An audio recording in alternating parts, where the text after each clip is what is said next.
Assalamu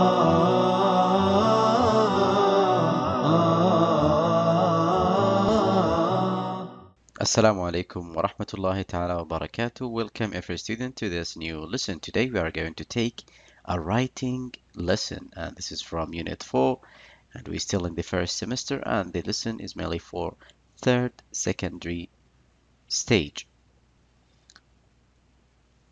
Alright, what we will learn today, as you can see, we will learn three things. Learn how to write letters expressing your opinion and stories. Number 2, identify time linkers, for example, words, phrases that indicate the sequence of events. And the third object, learn how to use the adverbs to complete the sentences. Alright, so learning how to write letters expressing your opinions and story, and also identify time linkers, word phrases that indicate a sequence of events, and learn how to use the adverbs to complete the sentence. Alright, this is warm-up page, and as you can see, 3 boys on the right hand side, and we should know what they are talking about. Do you play tricks on your friends? Why? Why not? What's the best trick you have ever played on someone or someone has ever played on you? So it's clear now this person is trying to show some tricks. Do you play tricks on your friends? Why? Why not? What is the best trick you have ever played on someone or someone has ever played on you? Alright, writing a story. Read the rubric and the story below, then answer the questions that follow. I'm going to read for you the passage, so focus with me in order to get the meaning of the next following questions. Ammar couldn't stop laughing every time he thought about what had happened that day. He and some friends were spending a few days in Dammam, and they had decided to go camping near a beautiful beach in the area. The days had passed so quickly. During their stay, they had visited many places, including the impressive Al-Khubar water tower in the nearby town of Al-Khubar. And now it was their last day. They really wanted to make the most of it. So as soon as they woke up, they set off for the beach, and they all wanted to go fishing one last time. The day started off uneventually until they decided to stop fishing and go swimming. It was particularly hot that day. Ammar decided to join in the fun, so he jumped in the water too. He was swimming when suddenly he felt something brush against his leg. Shark!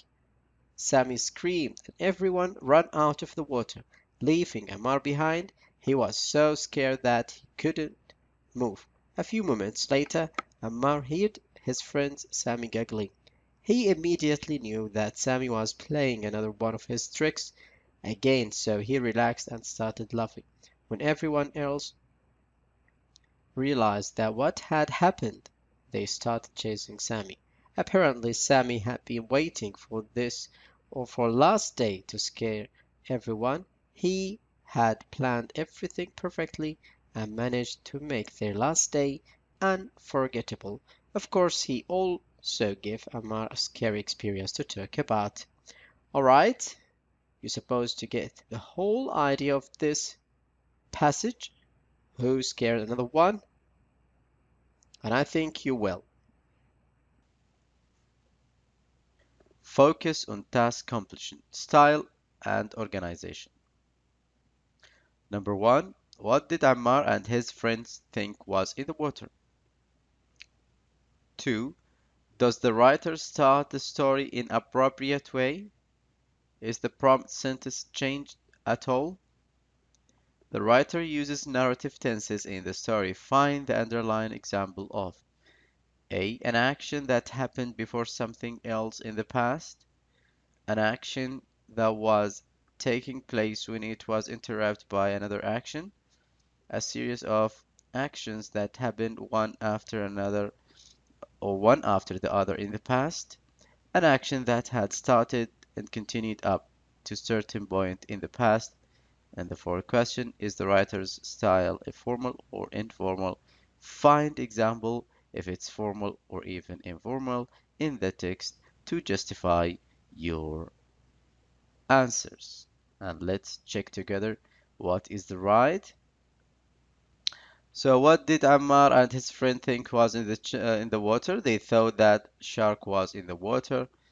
Does the writer start the story in an appropriate way? Yes, she does know it uh, isn't, or something like that. So you should write your opinion based on what you understand in the passage.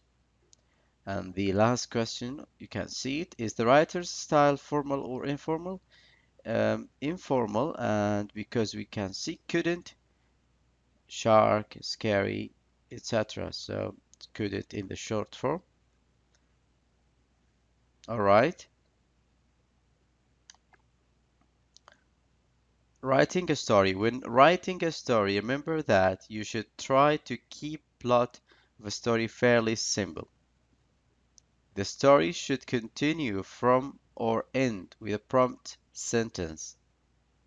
The story should be organized in paragraphs, have an interesting introduction and an appropriate ending. You should use informal or consistently neutral languages. You should use past narrative tenses. You should use time linkers to indicate sequence of events, chronological order even, etc. You should try to use appropriate atmosphere by using direct speed questions, exclamation, a variety of adjectives and adverb, and vivid vocabulary. Okay, here we go with the exercise. Use the adverbs in the box to complete the sentences below. You can see luckily, occasionally, happily, obviously, cautiously, suddenly, completely. Number one, it was beautiful spring morning and the children were playing in the garden. Carl came out of the accident with only few scratches. My best friend and I don't have much time to see each other anymore, but we get together to chat and exchange news. After the climb up the mountain, we were exhausted. They vet, the vet approached the injured bear. Dennis had almost reached the top of tree when the branch broke and fell to the ground. Maria was upset and did not want to talk to us. What is the right answers? All right. Number one, happily. Two, likely. Occasionally is the right option for number three. And number four, completely. As you can see, the fifth option or the words cautiously and suddenly is the right word for number six. And the last option for seven obviously is the right word. When writing a story, just keep in mind you should write an introduction. Describe the setting of the story. Introduce the main characters. Describe feelings at the beginning of a story. And also you should write the main part, 2 or 3 paragraphs. You should describe how the story started and developed. In the conclusion part, describe the outcome of the story. Could also be included in the main part and also make a brief comment on the story. Keep your mind this outline. Very, very important to make your story look unique. Okay, focus on time blinkers. Look at the table below. Time linkers word phrases that indicate to the sequence of events, beginning, initially, first, at, first, continuing, then, next, after, this, that, afterwards, few, moments later, concluding, finally, at the end. We can say also in the end, eventually, okay, others, meanwhile, the moment that, gradually, since, by the time, before, the main time, during, as soon as, until, when. All right, so those were the time linkers. Now it's time for the assessment. Read the rubric below and make an outline, then write your story or 120 to 180 words. An international magazine is organizing a short story competition, and you have decided to take apart the competition rules. Say that the story must begin with the following words. Michael did not really like adventure, but that day he had no choice. So your job is to write a story from 120 up to 180 words about this. Um, we can say start. Michael did not really like adventure, but that day he had no choice. Keep in mind you should write an introduction, and you should write the main part, and you should write the conclusion. All right, what we have learned today, as you can see, time linkers, beginning, continuing, concluding, others. What should we choose based on the sentences? And also in the outline, we should write the introduction and the main part and the conclusion. And we have some adverbs like luckily, occasionally, happily, obviously, cautiously, suddenly, completely. All right. And those are the references of the lesson. This slide means we have reached to the end. Thank you for your watching. I hope you do enjoy the lesson. Hope to see you next time. Until that, goodbye for now.